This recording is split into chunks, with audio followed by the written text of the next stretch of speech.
Jangan. Teruskan berbuat kebaikan. Padahal saya udah berbuat kebaikan, kenapa kehidupan saya macet? Uang saya malah berkurang dan berkurang. Wajar. Kenapa jadi bisa begitu? Di sini nggak ada kehidupan yang hakiki. Terus jalani hidup. Yang nuntut ilmu inilah. Jangan sampai paket lawan nang berbuat kebaikan, jangan sampai ampih. Asa anak bobulik kayak bahari aja sudah kayak ini jar. Anu kejualan nggak tapi payu. Berusaha kar tapi lancar. Asa anak bobulik kayak bahari aja sudah. Bahari nggak ada sin sembahyangannya sugihin aja. Bahari nggak ada tapi menuntut ilmu sugihin aja. Tapi mbak sudah menuntut ilmu aja. Mbak nang mbak amal di ibadah 3 guru nih jar. Tapi berrezeki lagi bunga mana aja. Kenapa bisa begitu? Karena di sini nggak ada kehidupan, ya begitulah. Seandainya di sini ada kehidupan yang hakiki, Rasulullah nggak dihina orang. Seandainya di sini nggak ada kehidupan yang hakiki, ada kehidupan yang hakiki, Rasulullah nggak diusir dari Mekah. Ya, nggak mungkin. Seandainya di sini ada kehidupan yang hakiki, Rasulullah nggak akan diancam dengan pedang di lehernya. Seandainya nggak ada, di sini ada kehidupan yang hakiki, Rasulullah nggak diludahi orang mukanya. Tapi kenapa bisa Rasulullah diludahi orang, tapi tetap beliau baik sama orang? Diancam dengan pedang tetap baik sama orang. Dimusuhi bahkan diusir dari Mekah hingga ke Madinah, tetap baik sama mereka semua. Kenapa? Karena beliau sadar di sini nggak ada kehidupan yang hakiki. Hidup yang penting tetap berbuat kebaikan. Maaf kalau nggak ngerti bahasa Banjar ya. Oh ini nyawa ini kedetahu bertahan. Nyawa itu kamu. Nyawa itu kamu nyawa ya, nyawa. Munsidininya tuh orang Banjar kata bapak. Jadi orang baik, jadi orang saleh, jadi orang yang suka nolong orang, kok masih dihina, kok masih dikucilkan, kok masih dimusuhi? Kenapa itu bisa terjadi? Ya nggak apa-apa. Memang di sini nggak ada kehidupan. Kehidupan yang hakiki nggak ada di sini. Terus kehidupan yang hakiki yang diharap nanti di mana, kapan? Fil akhirah. Di sana nanti kehidupan yang hakiki. Setelah hari kematian datang, berlanjutlah kehidupan, dan itulah kehidupan yang hakiki. Kapan itu? Pasti. Kapan? Ya pasti. Bila? Pasti. Nak lakas ya? Artinya ini modal. Nah jadi yang perlu itu kebaikannya, bukan kemuliaannya. Artinya kita nggak perlu bisa terbang, nggak perlu, itu bukan apa-apa. Kalau bisa terbang duluan burung. Iya, kalau mungkin diberi Tuhan kelebihan menyelam di air tanpa alat penyelam dan bisa bernapas di dalam air, duluan ikan. Terus apa yang dicari di sini? Kebaikan. Apa yang diinginkan di sini? Kebaikan. Terus gajinya kapan? Nggak perlu mengharap di sini. Nggak perlu. Bahkan kalau ada yang ditunggu-tunggu, yang diharap-harap nanti kecewa. Ujar orang na anum ini pekerjaan paling berat adalah menunggu dan menunggu. Kalau menunggu tuh berat, menunggu berat banget. Udah yakin kita di sini nggak perlu apa-apa. Kita di sini hanya satu yang kita pikirkan, wa ma khalaqtul jinna wal insa illa liya'budun ibadat. Jadi kalau orang memuji ya udah terima, orang menghina ya biarin, nggak apa. Hidup penuh dengan kesenangan dunia, alhamdulillah. Hidup ya kurang daripada orang yang lebih senang daripada kita, yang nggak apa. Di sini yang dicari kebaikan, bukan yang lain dari itu. Mau kaya mau miskin nggak masalah, mau dipuji mau dihina nggak masalah. Kenapa jadi nggak masalah? Karena memang nggak perlu dipermasalahkan.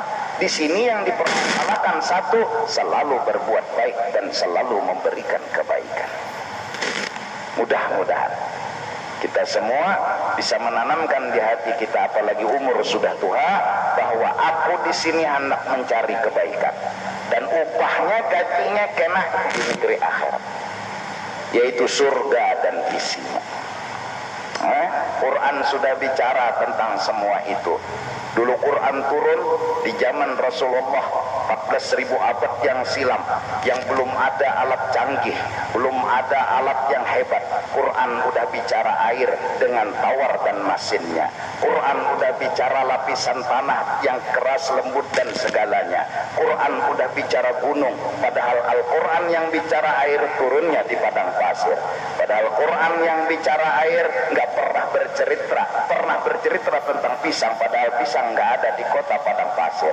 Kenapa itu bisa diceritakan dalam Quran? Jelas, yang menurunkan Quran yang jadikan alam semesta. Pasti. Setelah sekarang alat canggih didapat, ya, diperiksa, ternyata Quran isinya benar, sesuai dengan fakta dan kenyataan.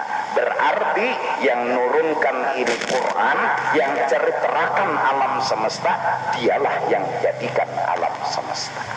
Gak mungkin orang yang bikin mobil Toyota itu gak bisa cerita tentang mobil Toyota. Pasti spare partnya dia kenal, dari setirnya, bannya, mornya, semua pasti dia tahu. Ditulis dalam bukunya, terus dicetak, dibagi kepada yang beli mobil Toyotanya. Kenapa dia bisa bikin itu tulisan, dibukukan tulisan itu? Karena dia yang bikin, karena dia yang menjadikan, yang menciptakan.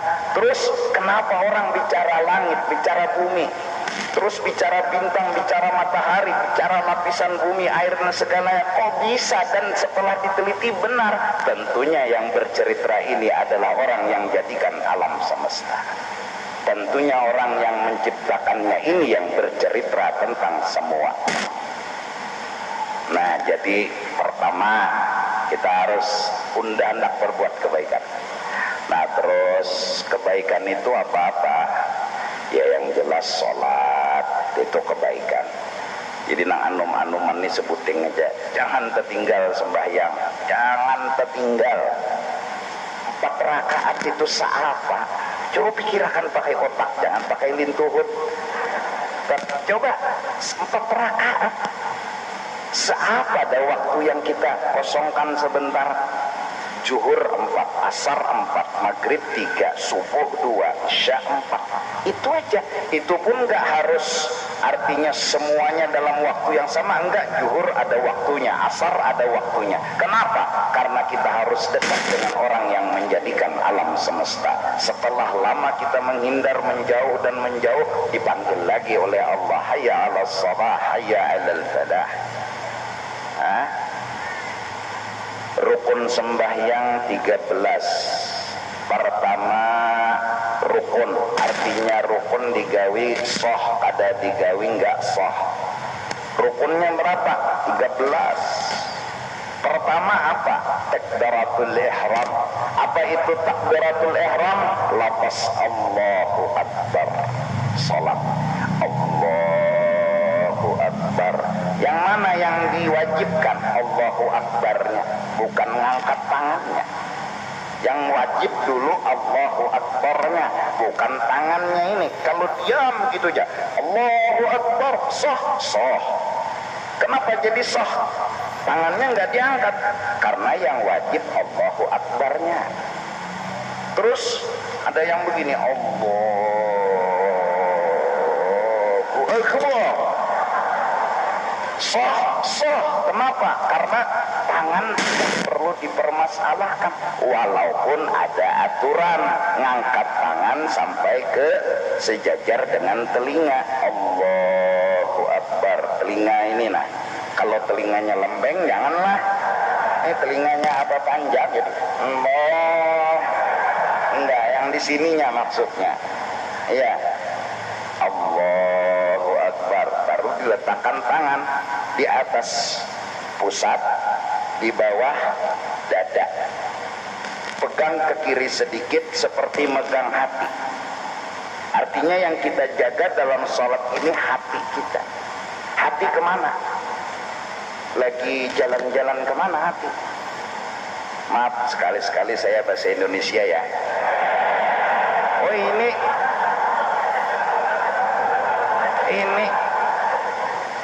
ikan nggak ada tahu. Iya. Letakkan tangannya begini nggak masalah. Mau di sini juga nggak masalah. Di sini juga nggak masalah. Allahu Akbar. Nggak masalah. Tapi yang benar ya begini. Artinya ini. Kalau diletakkannya diturunkannya juga nggak masalah. Kenapa? Yang penting Allahu Akbar. Salat. Habis itu apa? Jadi ketika Allahu Akbar, niat saya sholat fardu duhur, saya sholat fardu asar, atau saya sholat fardu maghrib, saya sholat fardu isya, sesuai sholat yang dikerjakan. Kalau zuhur yang dikerjakan, saya sholat fardu duhur. Kalau yang dikerjakan asar, saya sholat fardu asar. Kalau yang dikerjakan isya, saya sholat fardu isya. Kalau yang dikerjakan subuh, saya sholat fardu subuh. Itu niat di dalam hati ketika Allahu Akbar. Kemana nih mata? Ke tempat nanti duduk apa sujud dahi diletakkan. Jadi mata ke situ. Jangan. Apalagi sholat di muka TV. Enggak. Matanya harus ke tempat dahi diletakkan. Di mana dahi diletakkan nanti di situ. Kenapa jadi ke sana? Karena muka yang mulia. Yang bila ditempeleng orang kita pasti marah. Yang bila ditunjuk dengan tangan kita pasti marah. Tapi ketika disuruh sholat, Allah menyuruh kita tawaduk dan merendahkan diri. Muka yang mulia ini disejajarkan dengan kaki yang hina. Agar kita sadar kita nggak punya apa-apa. Agar kita sadar kita nggak punya kelebihan apa-apa. Dari karena itu mata memandang ke sana agar hati ini sadar kita datang kepada Allah nggak punya apa-apa.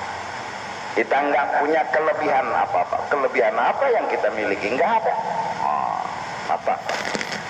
Oleh karena itu sunat membuka mata ketika sholat, kecuali ada gangguan yang sangat mengganggu. Sajadahnya surat kabar. Surat kabarnya pelem. Pelemnya pelem seksi lagi. Wow. Nah ini mengganggu stabilitas hati dan pikiran. Belum lagi 4 rakaat sudah mandi wajib.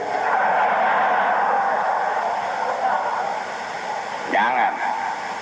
Salah kita kenapa beli sajadah surat kabar terus gambarnya pelem lagi. Wow. Maka sengaja jangan dibalik kayak ini kan bapak ini sih.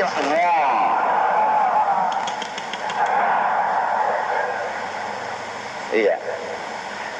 Terus apa sambungannya? Baca Fatihah itu yang wajib. Bismillahirrahmanirrahim sampai waladhdallin.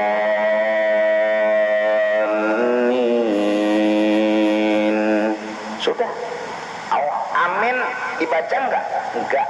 Juga enggak apa dibaca dapat pahala. Artinya enggak merusak salat. Waladhdallin.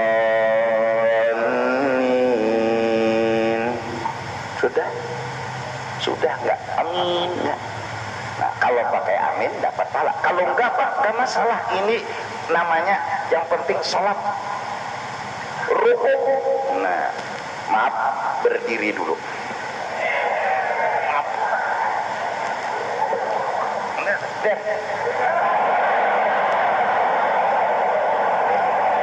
Ruku, tangan yang dipegang lutut. Ini lutut. Yang dipegang lutut kiri sama kanan. Yang megang lutut kanan tangan kanan, yang megang lutut kiri tangan kiri. Jangan sampai Allah paksa bahasa Indonesia. Ini artis ikan bertahu.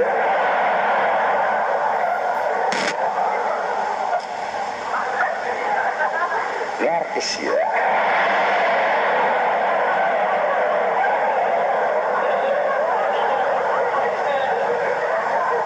Pintu nang dipingkuti. Nah, Jadi kalau rukuknya misalnya Allahu Akbar, saking panjang tangan dia pegang ini sah, tapi kurang bagus ini ya dipegang. Nah, lintuhut kalau orang Indonesia Jakarta lutut, kalau kita lintuhut. Kita banyak bahasa Banjar lah, lintuhut, lutut. Iya. Terus diam, jangan bergerak. Ini apa? Sholat. Habis rukuknya apa yang penting itu diam sebentar, sekedar subhanallah berapa detik itu. Diam aja begini, nggak usah baca apa-apa, karena bacaan juga belum hafal. Jangankan orang nang hanyar, nang lawas gindahan udah hafal juga. Allahu Akbar. Memang mang disuruh subhana rabbiyal azim wa bihamdihi. Kalau enggak masalah, yang penting rukuk. Diam sebentar, sekedar sami Allahu liman hamidah, letakkan tangannya. Diamkan. Jangan sampai sami Allahu liman hamidah.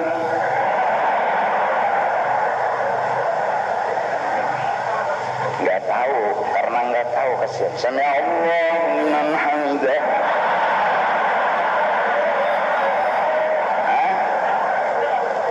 Enggak. Aduh, salat apa tegaro? Terus apa yang dibaca? Yang enggak ada yang diwajibkan dibaca. Yang penting dia sekedar apa? Subhanallah. Apalagi udah baca ya Allah liman hamidah.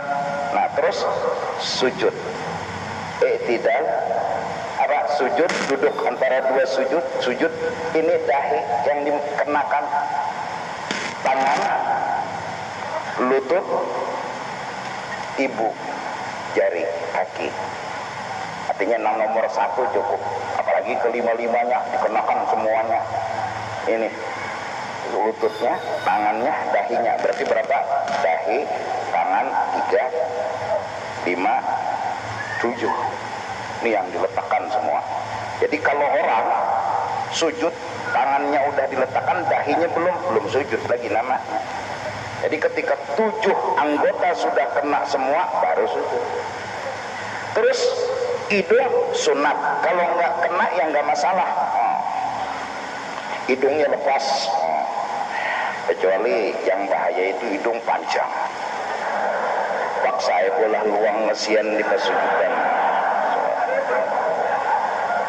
Maaf, udah paham bahasa Banjar dikit-dikit ya? Belum? Sedikit-sedikit. Saya juga bahasa Jakarta paham sedikit-sedikit. Salat. Yang penting itu, mau dipuji orang mau enggak, nomor 10. Sujud lagi, terus berdiri lagi. Nanti terakhir duduknya udah masukkan kaki kirinya ke bawah kaki kanan, namanya duduk tahiyat. Kalau nggak gini, nggak apa, ya begini juga sah, begini juga sah. Simak. Imamnya maka melawas pernah tahiyat akhir, sidin santai aja, sidin bersilah. Sah, ya sah, yang penting duduk itu pantat letakkan di tempat duduk, itu yang namanya duduk. Yang wajib duduk, cara duduk memang yang bagus. Kalau salat ya begini, kalau penghabisan yang namanya sujud terakhir ya begini. Tapi kalau nggak begini ya nggak masalah, ini semua tahu. Alhamdulillah. Nah terus kita ajari, kita padahi dulu. Ini kesian kan hanya masuk Islam baru tahu Islam. Mandi wajib. Mandi wajib itu sebabnya satu, mimpi. Mimpi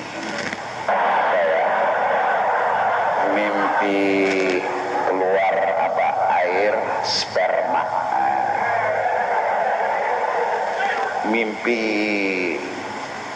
bermesraan atau sampai melakukan itu hal itu, terus bangun maaf, lihat celana basah, ujar orang Banjar ke pulau,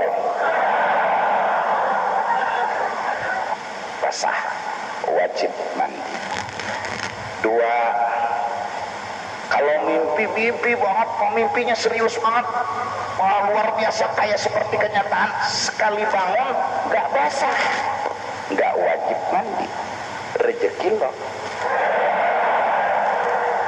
Yang wajib mandi bangun basah. Terus kalau bangun tidur lupa kapan mimpinya, basahnya iya, bepulau bebila basahnya. Wajib mandi. Satu. Dua, yang wajib mandi mengeluarkan air mani di waktu bangun, ujar orang Banjar mengocok. Kalau orang Jakarta onani ya, onani. Ya. Orang Banjar mengocok. Itu bila sudah ngocok, keluar air mani, wajib mandi.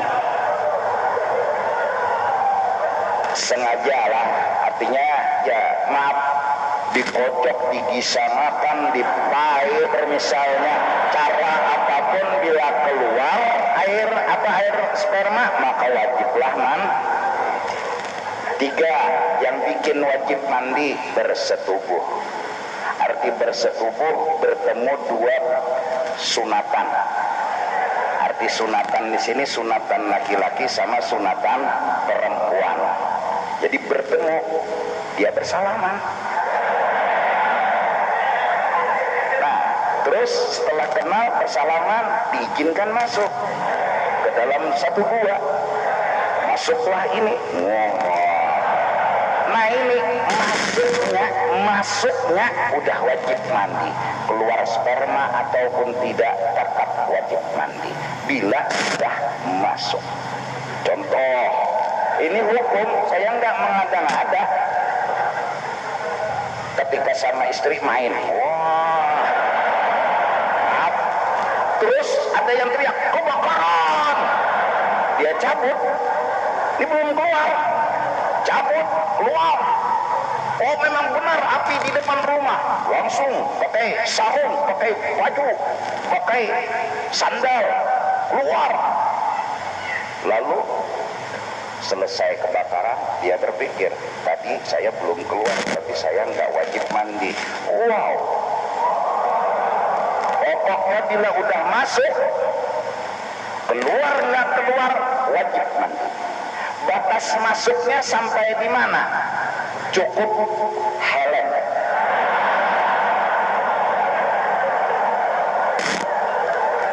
Ini hukum. Ikan ini menawarkan aja harus. Aku sudah mengadakan 6 budur dan tawakan dia. Hampir udah.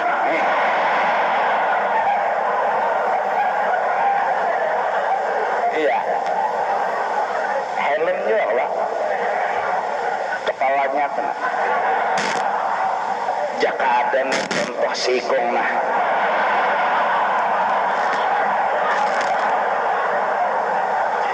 Ya coba mbah betilanjang lah menampayakan nangaran kepala helm tuh. Dan aku kurang mati kayaknya.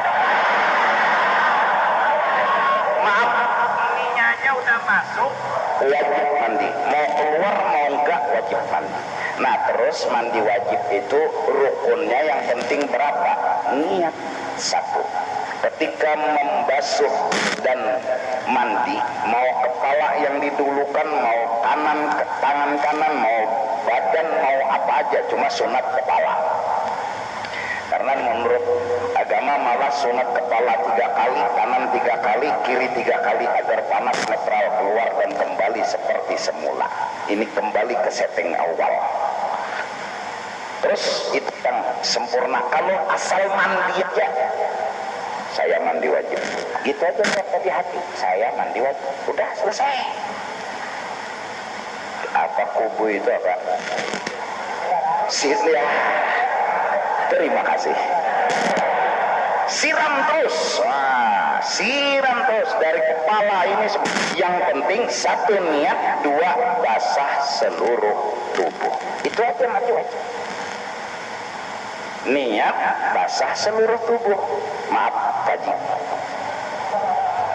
Ini sungai, kaki diceburkan ke sungai. Dia bilang dalam hati, saya mandi wajib. Udah niat namanya, karena air udah disentuhkan ke batang tubuhnya. Cuma memang kalau sunat kepala duluan, tapi kalau kaki yang duluan disentuh boleh, boleh. Sambil berokok.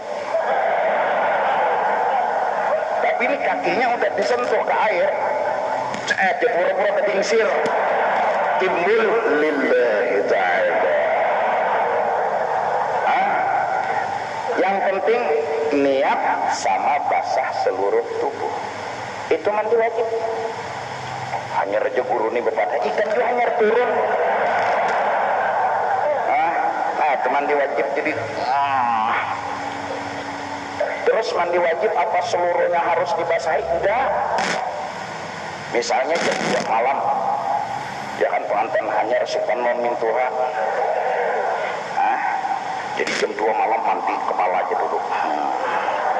Ikas kulu sini jena. Nah, ini enggak dibasuh lagi. Udah tidur nih pengantin. Subuh dia sambung dari sini ke kaki. Soh sebelum selesai mandi enggak boleh sholat. Itu aja. Tapi jam 2 kepala dulu. Supan ketahuan ayah, supan ketahuan ibu, padahal ayah sama ibu banget katanya. Jadi pengantin anyar kada perlu supan, abah mama ikan banget tadi ikan. Jadi jerna umat itu pengantin anyar pina anak betutuy, kita ya pulang betutuy juga.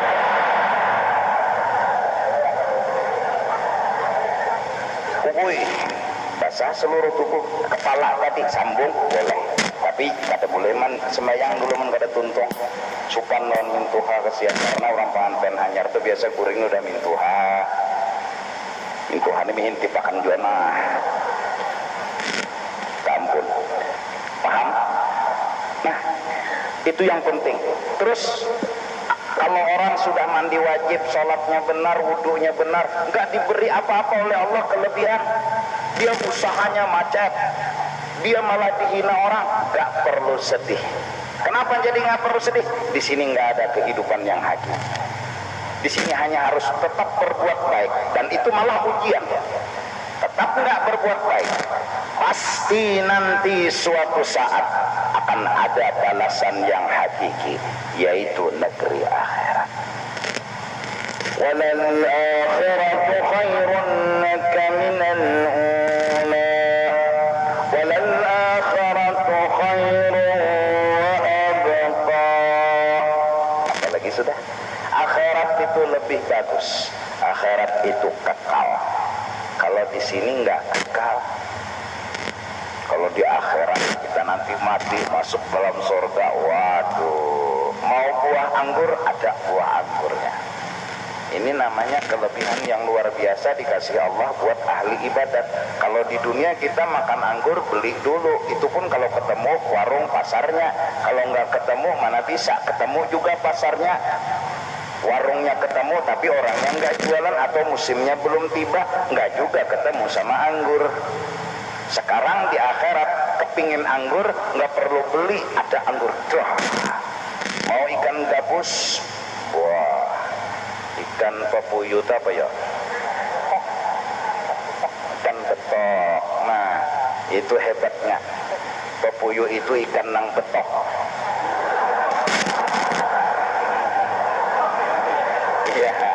Ada.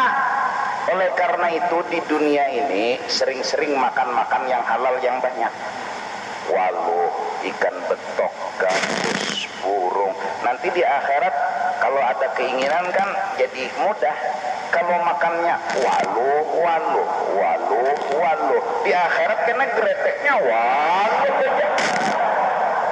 Nggak ada keinginan gabus, nggak ada keinginan betok, nggak ada sapat. Kenapa? Ya karena waluh terus. Udahan. Dan kita dimasukkan oleh Allah ke dalam surga. Itu rumahnya kita. Itu adalah tempat kediaman kita yang asli. Itulah kesenangan kita yang hakiki nantinya. Di sini apa yang kita cari? Pujian sia-sia, kehormatan sia-sia, uyuh waktu habis terbuang. Itu pun pasti terpisah dengan segala-galanya. Terus apa yang kita cari di sini? Kebaikan. Banyak-banyak berbuat kebaikan sampai Nabi bilang senyum pun sedekah.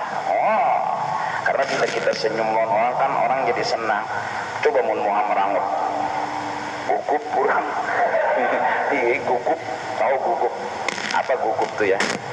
Gugup tuh gugup. Gugup. Grogi ya. Gemetaran. Buat muka orang. Kalau senyum kan kucing gini. Senang lewat kucing depan kita. Kenapa? Dia kenal kita orangnya nggak pemarah, senyum terus. Coba kalau kita udah muka merangut, apa kata? Merangut. Bungol bertanya. Merem ya. Aduh, khusus juga sudah nih. Merangut, merangut. Apalagi pernah nendang kucing, itu kucing pasti ingat seumur hidup. Dia mau lewat, ada Pak Haji yang pernah nendang kucing, dia menghindar. Dia nggak mau lari, nggak mau jalan di depan itu Pak Haji. Kenapa? Pengalaman pahit yang takkan terlupakan kata kucing. Ditendang kucing, kucingnya ditendang 5 meter, melacung. Melacung itu apa yang melacung? Nah, jadi maafin aye karena saya ya kurang fasih bahasa Indonesia.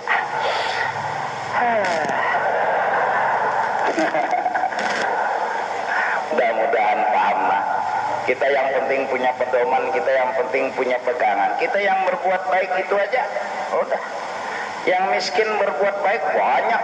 Jangan nyakiti orang, jangan menyusahkan orang, jangan ganggu orang. Udah miskin nakal lagi. Aduh. Miskin jangan nyusahin orang, udah satu kebaikan. Yang punya harta senangin orang, apa sih susahnya? Punya harta misalnya 750 triliun. Lagi kan? Itu dikit. Ada langgar di kampung itu, kededa ulah hatam. Nyata di akhirat kena mengetek. Akhirat kenapa? Banyak banget tabungan. Kalau di dunia sini bikin langgar, bikin masjid, nggak ada orang yang tahu, nggak apa. Memang kita nggak mengharap apa-apa di sini. Di sini orang memuji ya untung, nggak memuji yang nggak masalah. Hadangi kena di akhirat. Kena di akhirat maka bidadari ribuan lebih mengurumuni kita. Wow, memang di sana rumah balasan, di sini rumah berbuat kebaikan. Nah mudah-mudahan jadi yang kuliah terus kuliah. Apa niat? Mau berbuat baik. Yang sekolah, yang bekerja, yang masuk kantor, yang masuk pasar, kerja terus. Niatnya ingin berbuat baik. Datang pembeli, assalamualaikum, sama cari apa dia? Cari baju jajil. Baju apa? Baju yang warnanya begini-begini ada cil. Berapa lembar? Betakun aja bang jajil. Oh ini cil dilihatkan. Niat selalu berbuat baik sama orang susah. Mau beli mau enggak masalah. Nilai kebaikan kita nanti di akhirat akan kita petik. Kapan? Nanti. Pasti. Kapan? Pasti. Kapan? Ya pasti. Bila datang ajal menjemput, pasti semua akan berakhir. Assalamualaikum ya Cil. Pak Haji berjualan nih. Assalamualaikum. Jadi jar Pak Haji Sidin ini misal berjualan baju. Assalamualaikum. Ya Pak Haji, Waalaikumsalam. cari apa Cil? Cari gipian. Aja. Nah salah takun nih. Dikira anak nukar baju kayaknya anak piannya. Lah yang dagang tetap dagang, yang usaha tetap usaha, yang berumah tetap rumah. Cari kebaikan. Perumahan jangan dilalar tanah orang. Dilalar tuh apa ya? Diambil. Jadi ukuran 10 kali 10 itu apa? Perumahan tuh apa bahasa Indonesianya? Sawah. Nah, lajari aku mah. Supan tahu enggak? Sawah 10 kali 10 ya jangan diambil punya orang, dilebari ukurannya, diambil punya orang. Ya jahat kita tetap berbuat baik. Terus malah kadang-kadang punya masalah kita dalam hidup dan kehidupan. Ada orang yang mengakui selama kita masih bisa mengurus dan terus mengurus bisa mengambil, ya alhamdulillah bisa diambil. Kalau orang keras akhirnya kita kalah, ya sudah direlakan, nanti di akhirat ada nilai balasan yang luar biasa dari Allah. Apalagi tanahnya nampak kalah nih, sebuting aja jual di sana 100 buting lagi, sawah kita ada. Nih ini aja dah ambil kita, kata papa. Sedikit jual 10 kali 10. Tanam mangga gini 2 buting aja. Nah, sebarkan kebaikan. Karena kebaikan telah dicontohkan oleh Sayyiduna wa Habibuna Muhammad sallallahu alaihi wasallam. Diludahi mukanya beliau senyum. Masya Allah, luar biasa. Orang dari atas saking bencinya sama Nabi Muhammad itu diludahi putus. Pidik itu apa ya? Tepat sasarannya. Pidik ringkas, tepat sasaran, terus kena. Hari-hari tapi senyum karena orang Islam baik, nggak pernah nyakiti orang. Terus akhirnya dia sakit. Nabi kadang-kadang kangen juga sama yang meludahi. Ini orang nih nggak meludahi saya, mana orangnya? Akhirnya tanya, kata orang dia sakit. Nabi yang duluan jenguk, masuk ke rumah dia. Terus Nabi bilang, ada apa? Sakit ya Muhammad. Oh sakit apa? Ya sakit. Dia malah terkejut. Orang yang dia ludahi tiap hari ini yang menjenguk dia, yang mengupah dia untuk meludahi Nabi, nggak pernah jenguk dia. Duitnya aja belum dijulung, garingnya jakar obat. Nabi yang dia ludahi malah Nabi yang duluan menjenguk dia. Ini pula yang dilakukan oleh sahabat-sahabat Nabi tentang berbuat baik. Sayyidina Umar bila malam hari duduk termenung memikirkan rakyat beliau. Aku masih ada dosa enggak sama rakyatku. Aku punya rakyat yang banyak, mereka ada yang enggak kada dilayani aku, kada diperhatikan aku. Entah di sana atau di sana ada orang yang tidak diperhatikan aku, kata Sayyidina Umar. Kadang-kadang beliau sendiri yang memikul gandum di bahu beliau sampai ada asisten beliau bilang, ya Amirul Mukminin, saya yang pegang, saya yang mikul. Kata Sayyidina Umar, kalau kamu yang pikul, sanggupkah kamu memikul dosa saya nanti di akhirat? Beliau yang mikul, mengantar kepada fakir miskin, membagi-bagi kepada fakir miskin. Kenapa beliau lakukan itu? Gak gengsi, gak malu, karena beliau merasa ini kebaikan. Buat apa ini kebaikan? Buat apa malu? Malu apa? Ini kebaikan. Walaupun yang dipikul gandum, padahal beliau seorang Amirul Mukminin, presiden di zaman itu, dia pikul itu gandum dibagi ke masyarakat. Gengsi? Enggak. Malu? Enggak. Kenapa? Ini kebaikan. Ini kebaikan. Nah, jadi laisatul karamatu, bukanlah karamat, bukanlah karamat itu yang dituju, bukan. Bahkan kita pun enggak menginginkan balasan itu, enggak.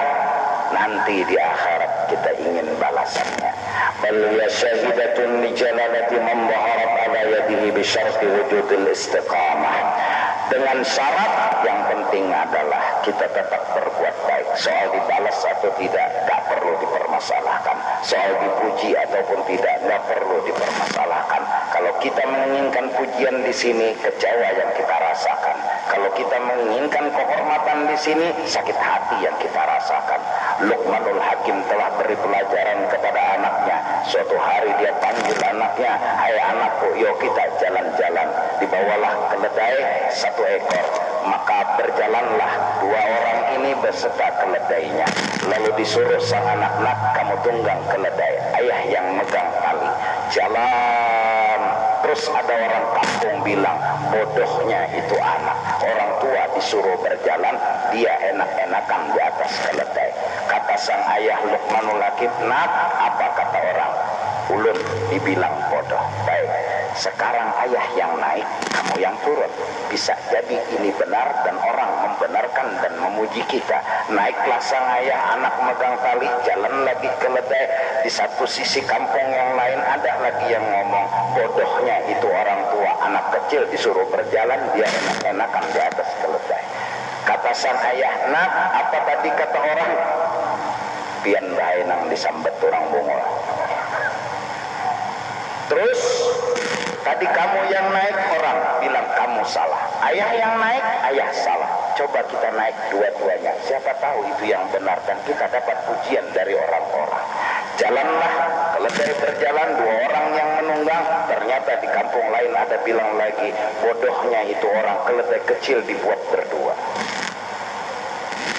Artinya bahasa banjirnya bungolnya nang berdua nang itu, keledai halus dibuat berdua, jangan berlima sama sekali. Apa nak? Tadi kamu yang naik salah, ayah yang naik salah, kita dua-dua naik salah.